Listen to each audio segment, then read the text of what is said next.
Ho ho ho! Bien le bonjour! Bienvenue dans la vidéo numéro 12.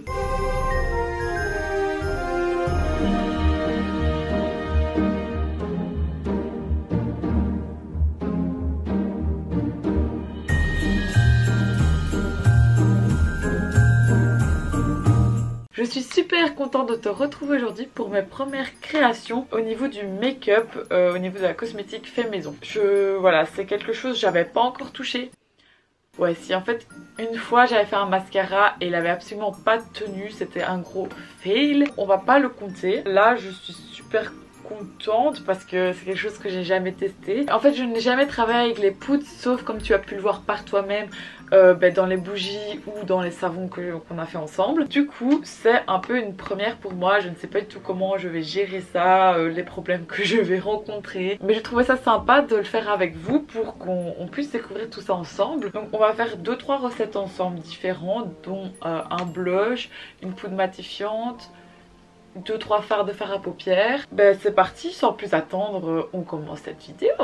Avant de commencer, je tiens à préciser que toutes les recettes et tous les produits viennent d'un coffret Aromazone, mais malheureusement il n'est plus en vente donc je ne vous le présente pas, mais c'est pour ça que je vais souvent avoir un livre en main et que j'ai des packaging qui viennent d'Aromazone. Bon, donc dans la première recette, je vais avoir besoin d'une base de poudre de maquillage, une fragrance pour l'odeur, donc ça tu mets ce que tu veux, t'es pas obligé de mettre celle-là. Tu as les 3 teintes ici que tu peux mettre dedans en fonction de ton type de peau. Au niveau des poudres, ça se prépare toujours dans ton mortier. Alors donc première étape, je vais prendre la base de maquillage et je vais en prendre 14 cuillères de 2 ml. En gros, tu vides le pot quoi. Je pars sur 3 gouttes de Baby Doll. Si elles veulent bien tomber, s'il vous plaît bien. Donc j'ai commencé avec le plus clair, je vais mélanger et si je juge qu'il me faut encore, je rajouterai, mais on va aller petit à petit. Donc il me faut d'abord 5 cuillères. C'est super beau en tout cas. Je suis vraiment une catastrophe ambulante quand je fais des nouvelles choses. Mais regardez sur ma main, ça fait vraiment encore... Ouais non, c'est blanc, je suis blanche, ça ne va pas. Moi je me connais, je fais ça et au final c'est toujours trop foncé. Toujours comme ça, j'abuse toujours. Ouais, ça me semble un peu mieux. Et après c'est tout simplement mettre dans la petite boîte. En fait je pense que le bordel c'est de oulala tout ranger après. Bon, j'ai le couvercle qui ne se clipse pas. Bah voilà, mais sinon le produit est terminé. Ah là là, il y a un plastique, mais évidemment je n'arrive pas à l'avoir. Voilà, du bordel.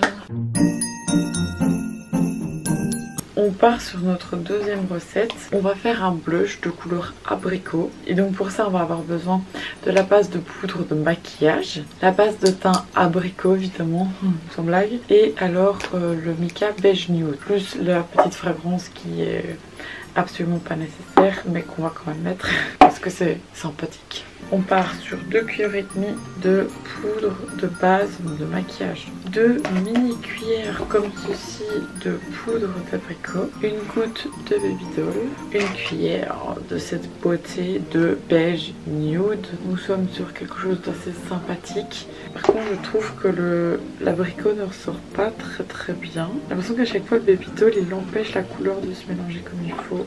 Bah tu sais quoi, tant qu'à faire, on met un petit peu d'abricot. Ce qui est bien avec les couleurs, c'est que tu peux vraiment doser toi-même.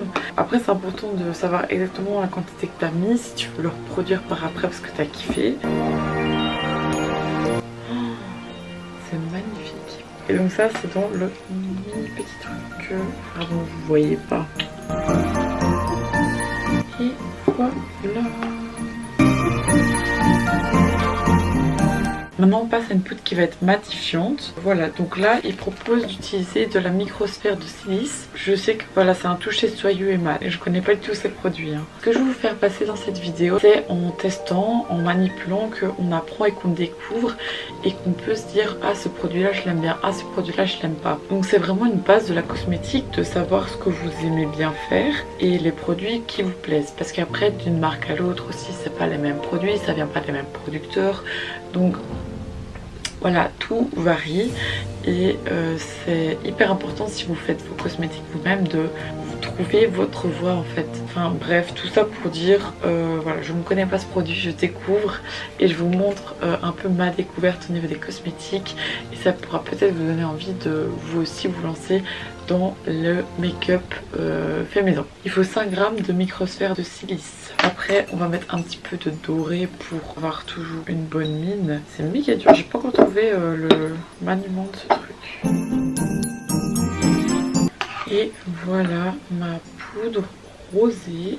Et maintenant, j'adore, c'est testé. C'est pas mal. Je vais passer sur en fait les fards à paupières. Je vais faire un avancé pour que tu n'aies pas à avoir tout. C'est un peu le même principe. Donc, on se retrouve à la fin de cette palette. Ah oui, et si jamais à chaque fois, on met dans le petit récipient et après on va tasser et c'est comme ça que ça va vraiment être bien mis au fond du truc.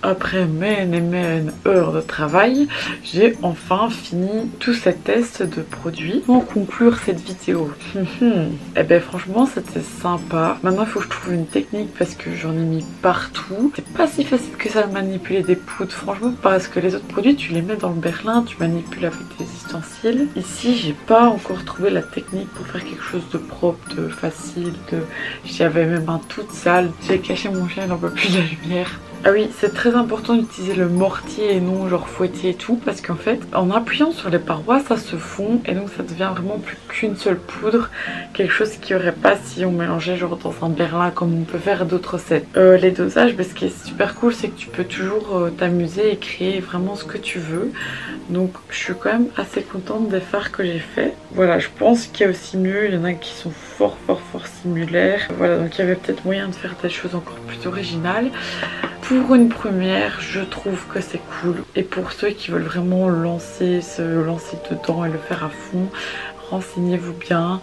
Mais n'hésitez pas, franchement, c'est plus vous allez tester, plus vous allez trouver ce qui vous correspond. Même niveau là, les couleurs, ben oui, il faut mélanger des nicas, t'en mets un petit peu plus d'un, un peu moins de l'autre. Et t'as complètement un truc différent, donc c'est vraiment fou.